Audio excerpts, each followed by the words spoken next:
안녕하세요. 반갑습니다. 한국 CS 마인드 교육센터 박정민 강사입니다. 저희 2018년도 3월 11일 날 봤던 B형 기출문제 문제풀이 핵심 키워드 말씀드리는 동영상 강의고요. 세 번째 시간 CS 개론 저희 21번부터 30번까지 오늘 CS 개론 문제는 끝을 내도록 하겠습니다. 자, 그러면 21번 문제부터 좀 볼까요? 자, 데이비드 마이스터. 자, 이거 대기열의 심리 바로 튀어나와죠. 대기 시간에 영향을 미치는 통제 요인 물어봅니다. 세 가지가 있죠. 고객 통제 요인에 해당하는 것은 저희가 이걸 수업을 할 때마다 매번 부탁드리는 건 기업의 완전 통제 요인과 기업의 부분 통제 요인은 좀 기억을 해 주십사라고 부탁을 드립니다. 자, 이랬을 때 세 가지 통제 요인이니까요. 이 두 가지 통제 요인만 저희가 구별해서 알고 있다면 고객 통제 요인은 밑에 나온 다섯 가지 보기 중에 내가 모르는 게 답입니다. 자, 이러다 보니까 여기 보기 중에 쭉 좀 보시면 1번 점유, 2번 불만. 이건 제가 같이 묶은 이유가 이게 부분 통제 요인이죠. 점유와 불만. 자, 공정성. 이건 이제 완전 통제 요인입니다. 편안함. 이거 완전 통제 요인이죠. 자, 그럼 앞에 두 개 부분 통제. 3, 4번 완전 통제. 그럼 결국은 대기 단위 모르겠는데 얘가 답입니다. 대기 단위가 실제 고객의 통제 요인이죠. 대기 단위, 고객의 태도, 대기 목적 가치 이런 세 가지가 고객 통제 요인이다 라고 좀 보시면 됩니다. 조금은 외우셔야 됩니다. 다음 문제를 다음 시험에서 혹시나 나올지 모를 문제 유형이 바뀔 가능성이 좀 있거든요. 통제 요인이 아니라 뭐 부분 통제를 물어본다든가 이런 관점으로 충분히 바뀔 수 있는 내용입니다. 다음 문제. 답은 대기 단위입니다. 다음 중 고객이 어떠한 접촉 없이, 자, 접촉 없이 이미 하나를 던져줘요. 서비스 기업과 접촉을 한답니다. 자, 이런 거면 뭐예요? 결국 우리가 봤을 때 접점을 얘기할 겁니다. 지금 접점. 접점은 세 가지가 있잖아요. 이 중에 은행의 ATM기, 네, 답 바로 나오죠. 뭐예요? 사람과 마주치지 않는다. 원격 접점. 전화 접점의 특징은 뭘까요? 가변성이 존재한다. 대면 접점은 가장 복잡한 유형이다. 이렇게 나눠 놓으시면 되겠죠. 다음 문제 보겠습니다. 다음 보기와 같이 항공기 출발 지연 분석을 위해 PC본 다이어그램을 작성할 경우 출발 방송의 부실에 해당하는 요인은 무엇입니까? 자, 이건 이제 브런치라고 해서 이 그림에서 뭐 절차, 정보, 전방, 후방 인력 이렇게 나누는 저 8가지 저 브런치에 대한 세부 사항을 좀 물어보고 있는 문제입니다. 이런 문제도 지금 보면 2017년도 하반기부터 문제 출제 경향이 좀 바뀝니다. 라고 한 문제의 대표적인 유형이다라고 보는 게 맞겠죠. 지금 어떻게 보면 문제의 내용을 이해를 하고 있고 거기에 대한 세부 내용을 찾을 수 있게끔 하는 겁니다. 자, 그럼 문제로 다시 돌아가 볼까요? 출발 방송의 부실이라고 물어봅니다. 자, 출발 방송의 부실이라고 하는 거는 결국은 출발 방송이라는 건 기업이 고객한테 뭘 주는 거죠? 간단히 말하면 그렇죠. 정보를 주는 거잖아요. 그래서 출발 방송의 부실에 해당하는 이 세부 사항이 있는 브런치는요. 정보에 대한 겁니다. 정보. 네, 그래서 어떻게 말씀드릴까요? 이 도표, 피시본 다이어그램에 나와 있는 도표의 세부 사항이라든가 이런 예시를 자세히 좀 보시지 않았던 분들은 조금은 혼동할 수 있을 만한 충분한 내용의 문제이기도 합니다. 이런 문제의 유형은 지속적으로 출제될 가능성이 높기 때문에 꼭 좀 대비를 하시는 방향 쪽으로 노력을 좀 하셔야 될 것 같습니다. 다음 문제입니다. 다음 문제는 마이네트라는 사람이 정의한 다음 중 마이네트가 제시한 고객 만족 경영 도입 배경의 중요성에 대한 설명으로 가장 올바르지 않은 것은 이렇게 되면 오답 비슷한 게 한 두세 개가 있어야 되는데요. 가장이란 말을 쓰다 보니까 또 그렇지도 않아요. 실제로 보면.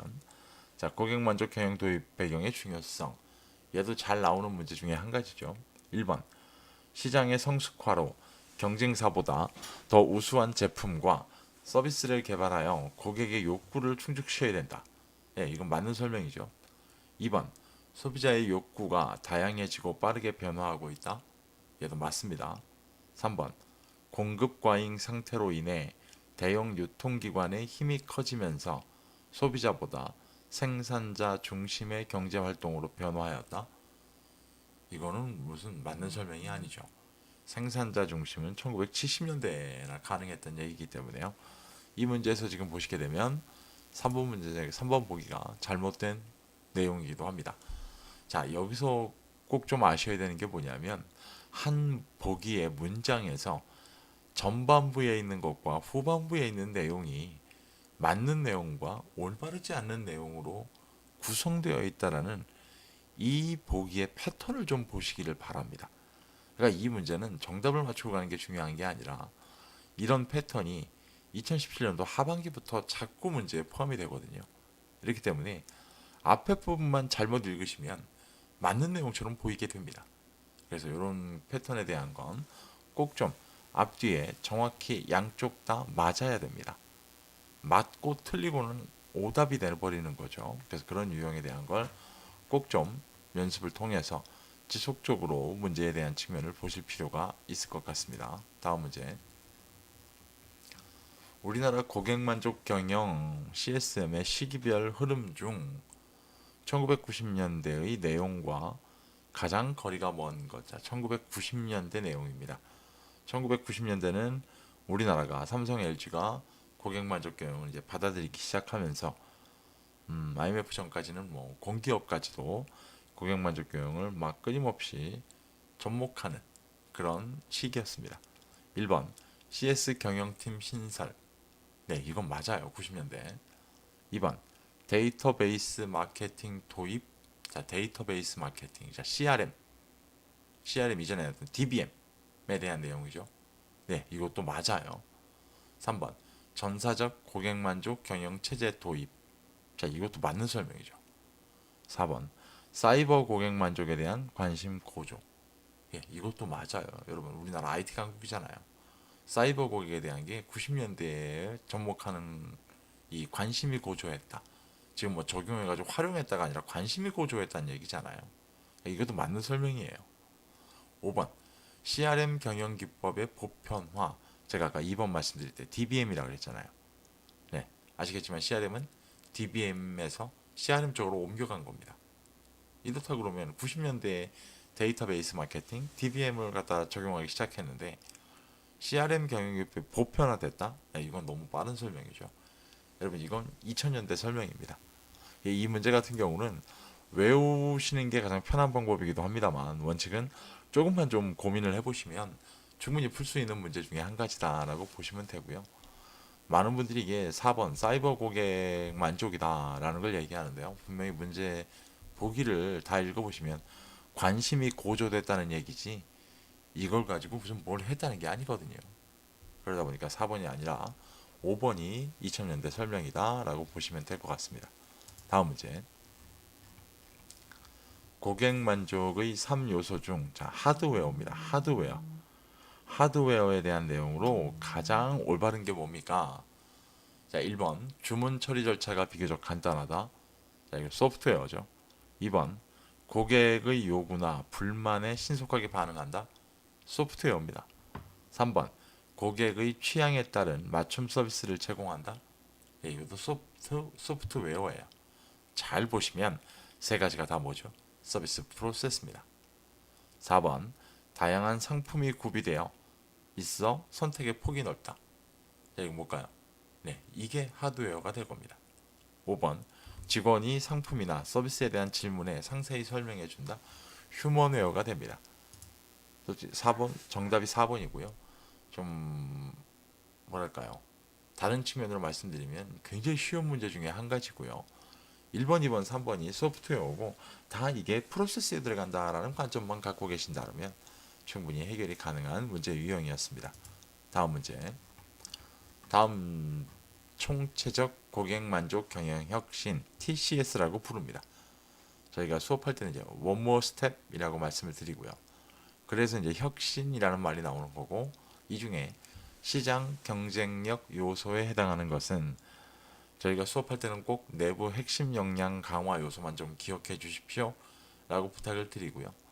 내부 핵심 역량 강화 요소에는 지식, 인사 조직, 정보 기술, 프로세스 등이 있다라고 얘기를 합니다. 자, 이걸 외우시기 어렵다 그러면 잘 보세요. 내부 핵심 역량 강화는 누구 얘기일까요? 우리 얘기입니다. 우리 기업 얘기예요. 잘 볼까요? 1번 지식. 너의 지식을 얘기할 필요 없잖아요, 우리가. 그죠? 우리의 지식이 어떻게 되는가? 자, 2번 브랜드. 이것도 브랜드 얘기했더니 우리 거라 그러잖아요. 근데 브랜드가 어디한테 어필이 되는 거죠, 결국은? 네, 시장. 외부 사람들이 판단하는 거잖아요. 그죠?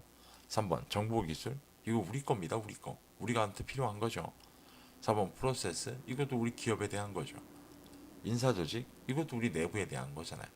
잘 보시면 지식, 정보기술, 프로세스, 인사조직은요 모조리 내부예요, 내부. 근데 브랜드만 외부가 되는 거죠. 그래서 이 문제 같은 경우도 요 두 가지 관점으로 나눠지기 때문에 강화 요소가 이 중에 내부냐 외부냐 이렇게만 나눠 놓으신다면 굉장히 쉽게 문제 해결이 가능한 유형입니다. 다음 문제. 다음 중 서비스 기업이 고객 만족 경영의 혁신에 실패하는 요인으로 가장 거리가 먼 것. 자, 실패하는 요인으로 가장 거리가 먼 겁니다. 고객 만족 경영마저도 말씀드린 것처럼 전사적이어야 하고요. 그죠? 굉장히 중요한 키워드 중에 한 가지죠. 1번 기회 포착의 실패. 분명히 뭐 망할 수밖에 없죠. 실패합니다. 2번 전사적 합의점 도출 실패. 이것도 당연하죠. 3번 고객 접점 종사자의 인식 변화. 인식이 변화하면 과연 실패할까요? 이것 때문에 CS 강의하는 건데요. CS 교육하는 건데요. 이건 해당되지 않을 겁니다. 자, 그래서 보면 답은 3번이겠죠. 4번 기업 측면의 지나친 비용 절감 강조. 네, 이게 문제가 되죠. 그죠? 이 문제 때문에 요즘 난리나는 회사가 유나이티드 항공입니다. 5번 혁신에 필요한 물적, 인적 자원의 부족. 이것도 당연히 실패 요인에 들어갈 겁니다. 자, 이 문제 같은 경우도 크게 어렵지 않게 구별할 수 있는 내용이고요. 일단은 네 가지가 다 좀 뭔가 문제가 있는 이 의미를 갖고 있는데요. 3번만 좀 긍정적인 의미를 갖고 있는 거죠. 좀 그렇게 보시는 게 좀 맞을 것 같습니다. 다음 문제. 다음 중 구전과 구매 행동과의 관계에 대한 설명으로 가장 거리가 먼 것. 자, 일단 구전, 워드 오브 마우스라고 해가지고요. 1950년대부터 연구가 되었다라고 일컬어지고 있는 거고, 구전 같은 경우는 몇 가지만 좀 기억하셔야 되는데, 첫 번째 키워드는 이제 비공식적이라는 걸 꼭 기억하셔야 됩니다. 왜냐면 고객은 기업이 만든 구전을요 상업성이 있다라는 의미 때문에 웬만하면 신뢰하지 않습니다. 이런 측면이 있다 보니까 그 고객과 고객 사이에 주고받는 뭐 언어적인 거에만 한정된 것은 아니겠습니다만 이러다 보니까 비공식적, 그 다음에 절대로 기업이 만들어낸 구조는 웬만하면 믿지 않는다 라고 좀 두 가지 키워드만 좀 기억하셔도 충분히 문제 해결이 가능합니다. 자, 1번 볼까요? 일방적이 아니라 쌍방적 의사소통이 이루어지는 특징이 있다. 네, 맞습니다. 이거. 2번 소비자 간의 구조는 일반적으로 매우 신뢰성이 높은 정보의 원천이다. 이건 맞죠? 매번 이걸 틀린 보기를 기업이 만들어낸 구조는 이렇게 바꿀 겁니다. 3번 소비자는 구매와 관련된 위험을 줄이고, 맞죠? 리스크 떨고야 되니까요. 제품 구매, 가격 등에 대한 정보를 얻기 위해 구전을 활용한다. 네, 맞는 설명입니다. 4번 소비자는 기업이 자사 제품에 대해 제공하는 긍정적 정보를 제품 판매를 위한 것으로 간주하고 신뢰하지 않는 경향도 있다. 이거 아까 말씀드렸죠. 이거 맞아요. 5번 소비자는 실제 제품 구매를 결정할 경우 비상업적 정보보다, 여기까지 맞죠? 자신의 주변 사람들로부터 듣는 상업적 정보를 절대적으로 신뢰하는 경향이 있다. 네, 이건 앞뒤가 잘못되어 있는 설명입니다. 그래서 정답이 5번이죠. 그래서 비상업적 또는 아까 말씀드린 비공식적이라는 걸 꼭 좀 기억하시길 바랍니다. 자, 30번 마지막 문제입니다. 다음 중 자사의 제품이나 서비스를 반복, 지속적으로 구매하되, 자, 여기 나오죠. 반복, 지속적으로 구매한다. 자, 이렇게 되면 뭐야? 고객 물어볼 거예요.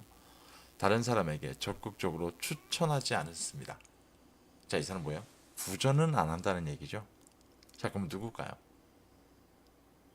고객이라는 반복적 구매, 지속적으로 구매하는 고객 중에 나가서 구전을 하지 않는다.